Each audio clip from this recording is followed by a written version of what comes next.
Hello friends, welcome to online study bites. मैं हूं प्रतीक्षा और चैप्टर सेकंड पर हम पहुंच चुके हैं। ज्योग्राफी का चैप्टर सेकंड क्लास 8 की बुक है।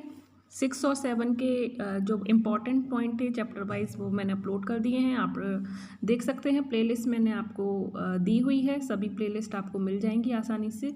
तो आज हमारा जो चैप्टर सेकंड है वो है भारत, कृषि और सिंचाई। तो अगर आप यूपी टेट में अप्लाई कर रहे हैं, सुपर टेट में अप्लाई करने जा रहे हैं, जूनियर सुपर टेट में अप्लाई करने जा रहे हैं, तो एससीईआरटी की बुक्स को ज़रूर पढ़ें। जैसा कि मैं हर वीडियो में कहती हूँ, आप सुनते होंगे जब भी आप वीडियो देखते हैं। तो ये सिर्फ इसीलिए नहीं है कि आप मेरे वीडियोस देखें, इसलिए कि आपको इन बुक से ऐसी नॉलेज मिले जिससे कि आप अपने एग्ज़ाम को क्लियर कर पाएँ। और सिर्फ यूपी टेट ही नहीं, जो आने वाले वैकेंसीज़ हैं उनके एग्ज़ाम्स के लिए भी ये बुक्स जो हैं आपको बहुत हेल्प करेंगी। इसके अलावा मैं अनअकैडमी पर लाइव पढ़ाती हूँ। अगर कोई डाउट है तो आप अनअकैडमी पर मुझे लाइव ज्वाइन कर सकते हैं, क्योंकि वहाँ पर मैं एससीईआरटी और एनसीईआरटी की बुक से प्रैक्टिस करवाती हूँ। क्वेश्चन आंसर आपको मिलेंगे। History, geography, polity, EVS, Hindi, ये इन 5 सब्जेक्ट को मैं कवर करा रही हूँ। तो आप मेरे साथ जुड़ सकते हैं अनअकैडमी पर, डिस्क्रिप्शन में लिंक दिया है। तो चलिए भारत, कृषि और सिंचाई के बारे में जानेंगे आज हम। हाँ, आपने देखा होगा कि कृषि क्या होती है। आपने अपने घर के आस पड़ोस वालों को का जो व्यवसाय है। लर्नर्स, अगर आप सीटेट या टेट की तैयारी कर रहे हैं तो आप अनअकैडमी के साथ जुड़ सकते हैं। अनअकैडमी ऐसे प्लस फीचर्स आपको प्रोवाइड कराता है कि आप घर बैठे अपने एग्ज़ाम को अच्छे से प्रिपेयर कर पाएँ और अच्छे से उसको क्लियर कर पाएँ। जैसे आपको प्रैक्टिस टेस्ट प्रोवाइड कराता है, बैच कोर्सेज प्रोवाइड कराता है, मेंटरशिप और गाइडेंस आपको दिया जाता है, लाइव टेस्ट सीरीज़ हैं और स्टडी मटेरियल जो है वो पीडीएफ फॉर्मेट में दिया जाता है। अगर कोई डाउट है तो रेगुलर डाउट क्लियरिंग सेशंस होते हैं, आंसर राइटिंग सेशंस होते हैं। तो ये सारी चीज़ें ऐसी हैं जो आपको आपका एग्ज़ाम क्लियर कराने में आपकी मदद करती हैं। और इतना ही नहीं, बल्कि मैं भी आप लोगों के लिए काफ़ी सारी क्लासेस, जो फ्री क्लासेस हैं, वो अनअकैडमी पर लेकर आती रहती हूँ, जिससे कि आपके एग्ज़ाम की जो प्रैक्टिस है, आपके जो सब्जेक्ट्स की प्रैक्टिस है वो होती रहे। तो history, geography, English, Hindi, polity और ईवीएस, ये सारे सब्जेक्ट मैं आपको पढ़ा रही हूँ बिल्कुल फ्री। तो आप पढ़ें। चैप्टर वाइज क्लासेस होती हैं, टॉपिक वाइज क्लासेस होती हैं। तो डिस्क्रिप्शन में लिंक दिया है, लिंक पर जाके क्लिक ज़रूर करें। एक बार क्लास लेकर देखें, आपको पसंद आएगी, आपके एग्ज़ाम की पूरी अच्छे से प्रिपरेशन होगी। तो आप ये क्लासेस लेना ना भूलें। तो अनलॉक कोड ज़रूर लिखें प्रतीक्षा टेट, जिससे कि ये क्लास फ्री हो जाए। निपुण कंप्लीट बैच कोर्स अनअकैडमी लेकर आया है सीटेट पेपर 1 और 2 के लिए, जिसमें आपके हर एक सब्जेक्ट को फोकस किया है। पेपर 1 और पेपर 2 दोनों के लिए ही है। तो आप देखोगे ज्योग्राफी, हिस्ट्री, पॉलिटी को अलग अलग टॉपिक वाइज आपको पढ़ाया जाएगा। सारी चीज़ें मिक्स नहीं की जा रही हैं। कल्याणी त्यागी मैम आपको हिंदी पढ़ा रही हैं, भावना अग्रवाल मैम साइंस पढ़ा रही हैं, Sanskrit, CDP, English, EVS, math, सारे सब्जेक्ट जो भी आपके पेपर 1 और पेपर 2 में आते हैं वो सारे आपको यहाँ कवर किए जाएंगे। तो आप एनरोल करना बिल्कुल भी ना भूलें इस बैच कोर्स को, क्योंकि यहाँ पर आपको एक ही जगह पर सारे सब्जेक्ट की प्रिपरेशन अच्छे से करवाई जाएगी। टेस्ट सीरीज़ आपको प्रोवाइड करवाई जाएंगी और नोट्स आपको प्रोवाइड करवाए जाएंगे। 6 जून से ये स्टार्ट हो रहा है, तो 6 जून से पहले पहले एनरोल कर लें। डिस्क्रिप्शन में लिंक दिया है, लिंक पर क्लिक करना है और एनरोल करना है। ऑल बैचेस 1 सब्सक्रिप्शन है, यानी कि आपको बार बार हर बैच के लिए सब्सक्राइब नहीं करना है। जितने भी बैचेस आएंगे, C TET, TET, super TET, वो सारे आपको एक ही सब्सक्रिप्शन में मिलेंगे।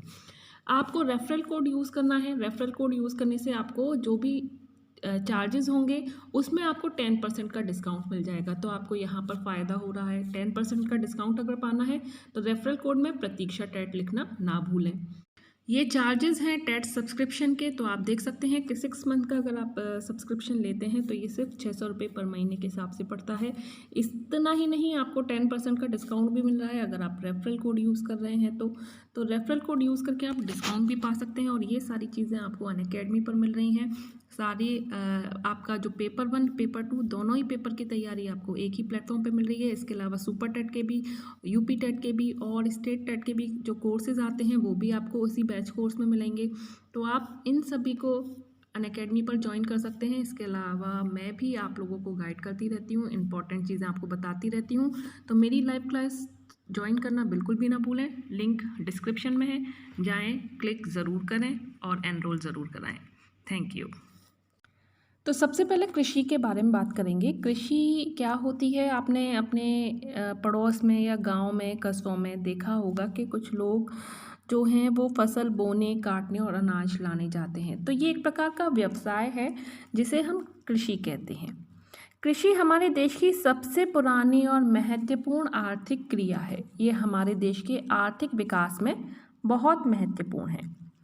कृषि से तात्पर्य केवल खेती करना और फसल बोना ही नहीं है। इसके अंतर्गत पशुपालन, मुर्गी पालन, मधुमक्खी पालन, रेशम कीट पालन, झींगा पालन, बागवानी और मत्स्य पालन भी आता है। मनुष्य अपनी आवश्यकताओं की पूर्ति के लिए जिन पौधों को उगाता है उसे फसल कहते हैं। पशुपालन के अंतर्गत वे पशु और पक्षी को पालते हैं जिन्हें मनुष्य अपने उपयोग के लिए पालता है। वानिकी और मत्स्य पालन को भी कृषि के अंतर्गत रखा जाता है। चलिए आगे बढ़ते हैं। कृषि के बारे में आज हम जानेंगे कि और कृषि से रिलेटेड क्वेश्चन आपको एग्ज़ाम में ज़रूर मिलता है। तो बहुत सारी ऐसी चीज़ें हैं जो आपके एग्ज़ाम में पूछी जाती हैं, वो उन सारे सवालों के जवाब आपको इन बुक्स में मिल जाएंगे। तो एससीईआरटी की बुक्स कृषि से रिलेटेड भी आती है अलग से, उसको भी अपलोड किया जाएगा, ठीक है। लेकिन अभी पहले जो मेन चीज़ है उनको हम पढ़ रहे हैं।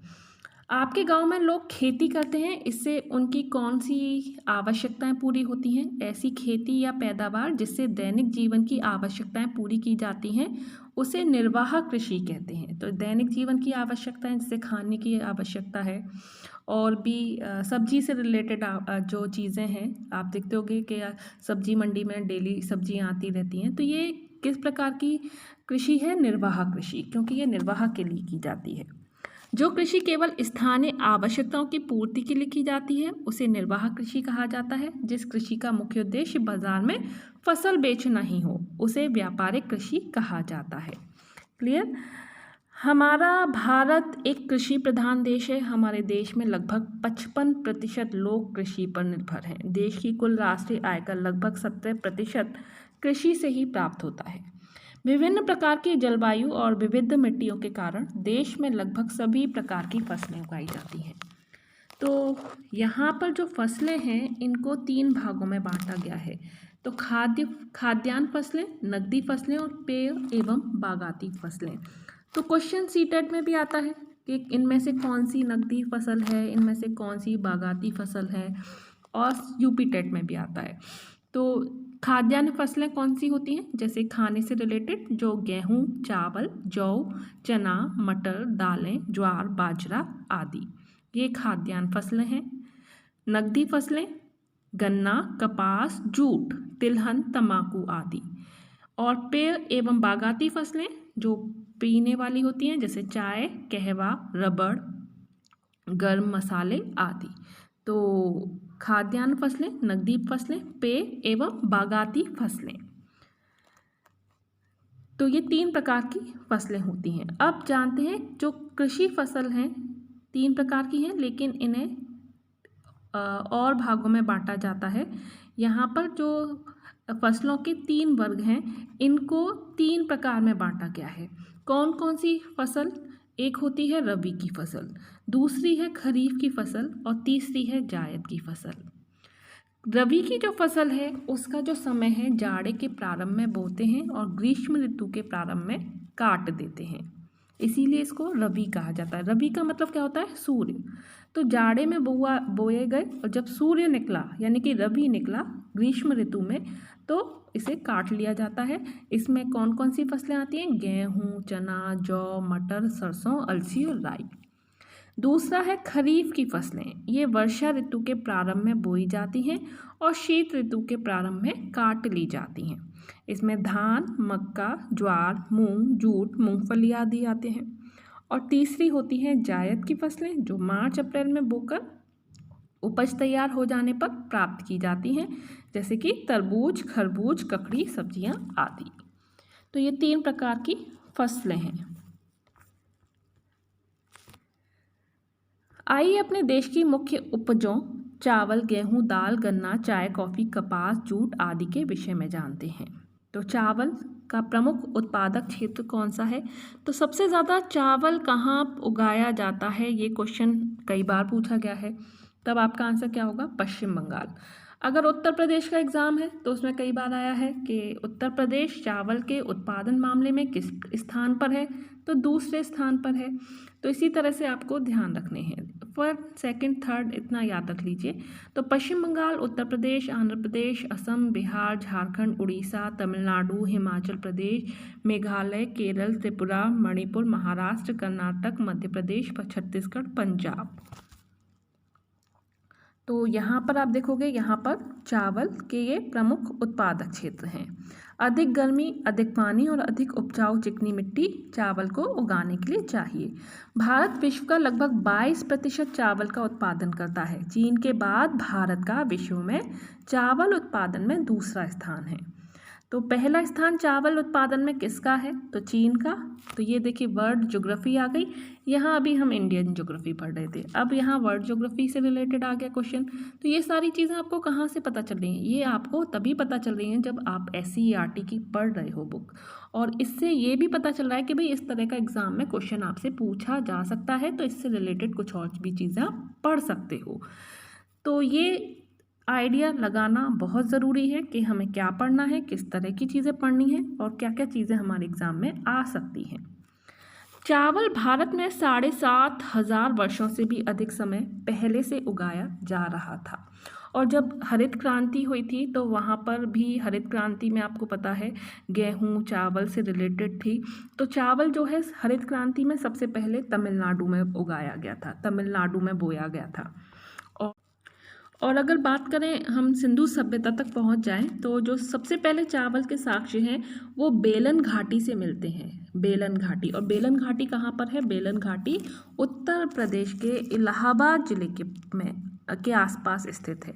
ठीक है, तो इस तरह से भी क्वेश्चन आता है और रिलेट करके अगर आप पढ़ेंगे तो हमेशा याद रखेंगे।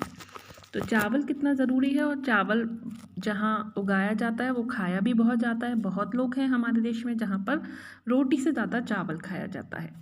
चलिए दालों के ऊपर पहुँचते हैं। प्रमुख उत्पादक क्षेत्र मध्य प्रदेश, राजस्थान, महाराष्ट्र, कर्नाटक, उत्तर प्रदेश, आंध्र प्रदेश। यहाँ पर दालें उगाई जाती हैं। प्रत्येक प्रकार की मिट्टी में अच्छी होती हैं। सामान्य वर्षा और कम मेहनत की आवश्यकता होती है। अन्य फसलों के लिए मिट्टी को अधिक उपजाऊ बनाती है।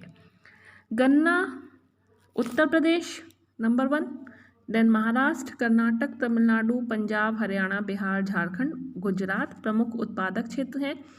आवश्यक दशाएं क्या हैं? उपजाऊ मिट्टी, गर्म नम जलवायु।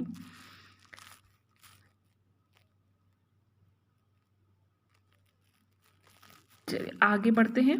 अब पहुंचते हैं हम चाय की ओर। असम, पश्चिम बंगाल, मेघालय, अरुणाचल प्रदेश, उत्तराखंड, हिमाचल प्रदेश, तमिलनाडु, केरल के पहाड़ी ढालों में चाय उगाई जाती है। अधिक वर्षा और गर्मी चाहिए।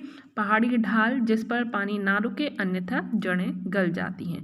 वर्षा खूब चाहिए, और आप देखोगे असम, मेघालय में, अरुणाचल प्रदेश में बहुत वर्षा होती है। मेघालय के मासेनराम में तो सबसे ज़्यादा रिकॉर्ड तोड़ वर्षा होती है विश्व की। चाय की संक्षिप्त कहानी के बारे में जान लेते हैं कि चाय का जो खोज हुई है कैसे हुई है। विश्व में चीन के लोगों ने सबसे पहले चाय पीनी शुरू की थी। शुरू में यह आदत केवल कुछ लोगों तक ही सीमित थी। प्रारंभ में इसे औषधीय पेय भी समझा जाता था। उपनिवेशवादी अंग्रेजों ने वर्ष 1829 ईस्वी में उत्तर पूर्व भारत के वनों में असम चाय की खोज कर ली थी, और चाय के बड़े पैमाने पर खेती को चाय बागान या चाय बागाती कृषि कहते हैं। तो जो बड़े पैमानों पर होगी उसे बागाती कृषि कहा जाएगा। जैसे मसालों की कृषि होती है, चाय की है, कहवा की है, ये सब पेय और बागाती कृषि हैं।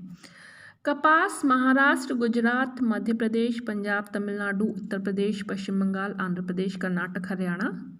जूट असम, पश्चिम बंगाल, मेघालय, बिहार, उत्तर प्रदेश और उड़ीसा। आवश्यक दशाएं क्या हैं? काली मिट्टी, गर्म व नर्म जलवायु, 100 सेंटीमीटर वर्षा अथवा सिंचाई का उचित प्रबंध, उपजाऊ मिट्टी, अधिक वर्षा, गर्म व नम जलवायु। तो कपास और जूट।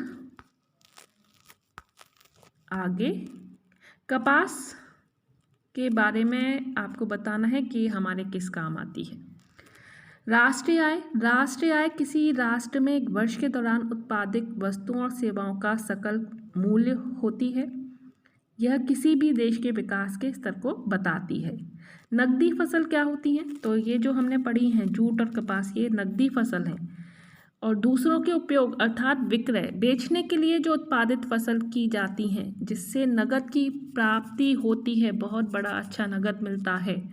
इसका उपभोग कृषक जो है वो स्वयं नहीं करता। अगर स्वयं करता तो वो निर्वाह कृषि कहलाई जाती, ठीक है।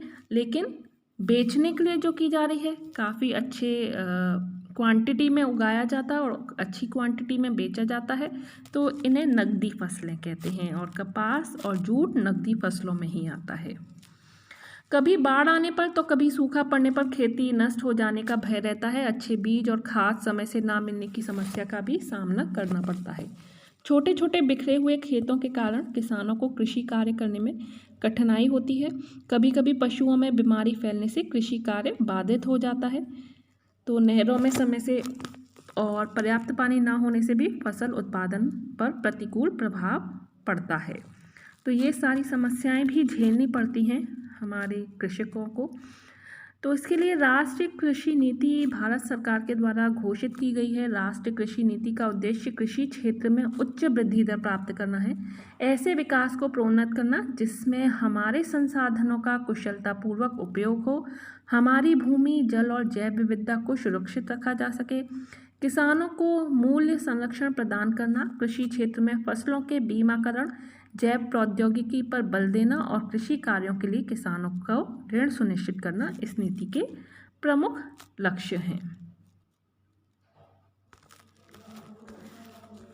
आगे बढ़ते हैं। चकबंदी क्या होता है? चकबंदी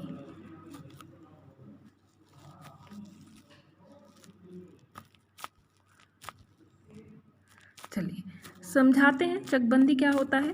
तो छोटे छोटे टुकड़ों में बिखरे खेतों में सही ढंग से खेती नहीं की जा सकती, साथ ही लागत भी ज़्यादा लगती है।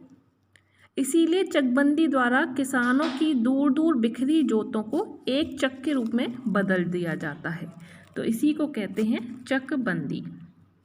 तो यहाँ समझाया गया है कैसे बिखरे हुए खेतों को मिलाकर एक जगह किया जाएगा। तो आपने देखा कि बिखरे खेत एक जगह करने पर एक व्यक्ति के खेत एक साथ होने से बड़े बड़े खेत हो गए।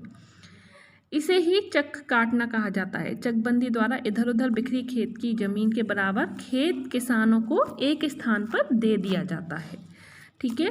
तो इससे क्या है, वो एक जगह ही अपने फसल को आसानी से उगा के उसको काट सकता है, उस पर काम कर सकता है। सिंचाई क्या होता है? यहाँ पर आप देख सकते हो नदियों के बारे में बताया गया है। गंगा, चंबल, लूनी, नर्मदा, ताप्ती, कृष्णा। तो ये सिंचाई में महत्वपूर्ण भूमिका निभाते हैं। नहरें, तालाब, हमारे कुएं। आपने कृषि के लिए सिंचाई बहुत आवश्यक है, क्योंकि भारत में वर्षा की जो मात्रा है और समय है दोनों ही अनिश्चित हैं और असमान हैं। साल में अच्छी फसल और एक से अधिक फसल उगाने के लिए सिंचाई की आवश्यकता होती है। कुएं और तालाब सिंचाई के प्राचीन साधन हैं। दक्षिण के पठारी भागों में तालाब अधिक हैं। आजकल अधिक मात्रा में पानी प्राप्त करने के लिए नलकूप बनाए जाते हैं। सरकार द्वारा पंचवर्षीय योजनाओं के द्वारा, तो ये पंचवर्षीय योजनाएं जो हैं वो अब समाप्त कर दी गई हैं। पहले योजना आयोग के द्वारा पंचवर्षीय योजनाएं बनाई जाती थी, लेकिन अब ये पंचवर्षीय योजनाएं नहीं बनाई जाती, लेकिन इसके स्थान पर दूसरी प्रकार की योजनाएं स्टार्ट कर दी गई हैं। देश में विभिन्न नदी घाटी परियोजनाओं से नहरें निकाली गई हैं। उत्तर भारत में नहरों द्वारा अधिक सिंचाई की जाती है। अपने देश में सिंचाई के साधनों का जो वितरण है वो यहाँ पर दिखा रखा है। कुओं और नलकूपों से सबसे ज़्यादा की जाती है 2.13 चित्र नंबर आप देख सकते हैं। तालाब, अन्य नहर आजकल सिंचाई की नवीन पद्धति ड्रिप यानी कि टपक सिंचाई और स्प्रिंकलर छिड़काव सिंचाई भी प्रचलित हो रही है। ये स्प्रिंकलर है, ये इस तरह से सब जगह अपने आप पानी पहुंचता रहता है। इस तरह से आप नल जो हैं चला दिए जाते हैं और फव्वारे की तरह ये हमारी फसल को पानी देते हैं। बागानी फसलें जैसे फल फूल शाक भाजी आदि की सिंचाई टपक पद्धति द्वारा की जाती है, जबकि खाद्यान्न जैसे गेहूं मटर इत्यादि फसलों की सिंचाई स्प्रिंकलर इस तरह से पद्धति द्वारा की जाती है। ये दोनों पद्धतियां भारत में मध्य पश्चिम में के सूखा प्रभावित क्षेत्रों में अधिक प्रयोग की जाती हैं। इन सिंचाई पद्धतियों से सिंचाई में पानी कम खर्च होता है और फसल अच्छी होती है। हरित क्रांति की हमने बीच में बात करी थी, तो हरित क्रांति का सर्वप्रथम प्रयोग डॉक्टर विलियम गेट ने किया था। हरित क्रांति के जनक कौन है? अगर क्वेश्चन आता है तो आंसर आपका क्या होगा? Doctor William Gate. सर्वप्रथम इन्होंने ही हरित क्रांति शब्द का प्रयोग किया। अब क्वेश्चन अगर आता है कि भारत में कौन जनक है, भारत में वर्ड अगर यूज हो जाए तो भारत में है डॉक्टर एम.एस. स्वामीनाथन। तो डॉक्टर एम.एस. स्वामीनाथन को हरित क्रांति का जनक कहा जाता है भारत में। हरित क्रांति 1966-67 में हरित क्रांति के माध्यम से कृषि उत्पादन के क्षेत्र में क्रांतिकारी परिवर्तन आया। इस कार्यक्रम का उद्देश्य उन्नत किस्म के बीज, खाद्य, सिंचाई और आधुनिक यंत्रों के उपयोग द्वारा कृषि उपज में तीव्र गति से वृद्धि करना था। इसे ही हरित क्रांति कहते हैं। ठीक है, और अभी हमने पढ़ा कि एम.एस. स्वामीनाथन हरित क्रांति के जनक हैं। हरित क्रांति की मुख्य बातें: अधिक उपज के लिए सुधरे हुए उन्नत बीजों का प्रयोग होने लगा।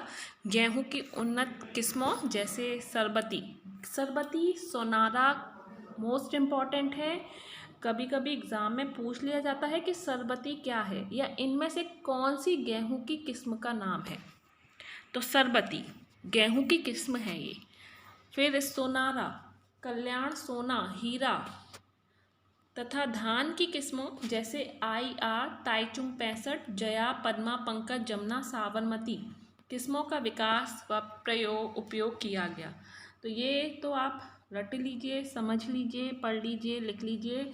ये जो किस्में हैं इसके बारे में और डिटेल में आपको कृषि की जो 6, 7, 8 की SCERT की बुक है उनमें मिलेगा। तो कुछ चीज़ें हैं जैसे गेहूँ के नस्लों के नाम हैं, ये आप ध्यान रखें। क्वेश्चन यूपी टेट में पूछा जा चुका है, इसीलिए और ज़्यादा फोकस किया जा रहा है। रासायनिक खादों जैसे ammonium sulphate, urea super phosphate, potassium sulphate, diammonium phosphate, potassium nitrate का विकास व उपयोग किया गया। जैविक खाद का उत्पादन बढ़ाना जैसे कंपोस्ट की खाद, हरी खाद, नीम की खली की खाद इत्यादि। रासायनिक कीटनाशक दवाओं का प्रयोग करना, कृषि यंत्र जैसे ट्रैक्टर, थ्रेशर आदि का प्रयोग करना, फसलों की सिंचाई के लिए नलकूप, नहरों और तालाब का प्रयोग करना, ये सारी चीज़ें हरित क्रांति के अंतर्गत की गई। हरित क्रांति का दूसरा पहलू जो था रासायनिक कीटनाशकों और उर्वरक के प्रयोग से पैदावार बढ़ी है, लेकिन इसका प्रभाव लंबे समय तक बना रहता है। भोजन चक्र में जिस प्राणी द्वारा इसका प्रयोग किया जाता है, भोजन चक्र समझ गए होंगे आप कि एक जगह से दूसरी जगह ट्रांसफ़र होना, भोजन चक्र, यह रसायन उसको प्रभावित करता है।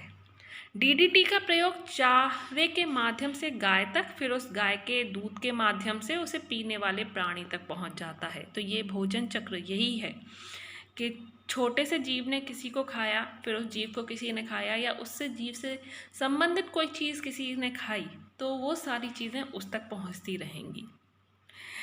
तो ये भोजन चक्र के माध्यम से जो रासायनिक ये जहरीले पदार्थ हैं DDT, तो जो घातक बीमारियों को जन्म देते हैं, जो हमारी रोग प्रतिरोधक क्षमता को कम करते हैं और मिट्टी और जल स्रोतों को प्रदूषित करते हैं, इसका जो उपयोग है वो कम किया गया। कि DDT का जो प्रयोग है बंद तो नहीं है लेकिन कम किया गया है। खेती के लिए जैविक खाद जो है वो सर्वोत्तम खाद है। अच्छा, DDT की फुल फॉर्म आपसे एग्जाम में पूछी जाती है, DDT को का पूरा नाम क्या है, तब आपका आंसर क्या होगा? तो ये ध्यान रखें, DDT का जो पूरा नाम है वो ध्यान रखें।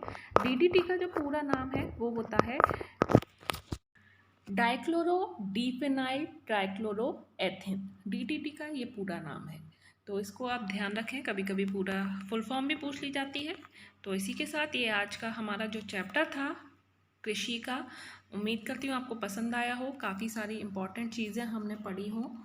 तो वीडियो को लाइक ज़रूर कर दीजिएगा, शेयर कर दीजिएगा, और चैनल को सब्सक्राइब नहीं किया है तो सब्सक्राइब करके बेल आइकन पर प्रेस ज़रूर कीजिएगा। अनअकैडमी पर मैं लाइव पढ़ा रही हूँ, प्रैक्टिस करवाती हूँ, तो आप उन क्वेश्चन आंसर्स से प्रैक्टिस कर सकते हैं। डिस्क्रिप्शन में लिंक दिया है, उनको ज़रूर देखें। अभी के लिए इतना ही। Bye bye, take care and thanks for watching.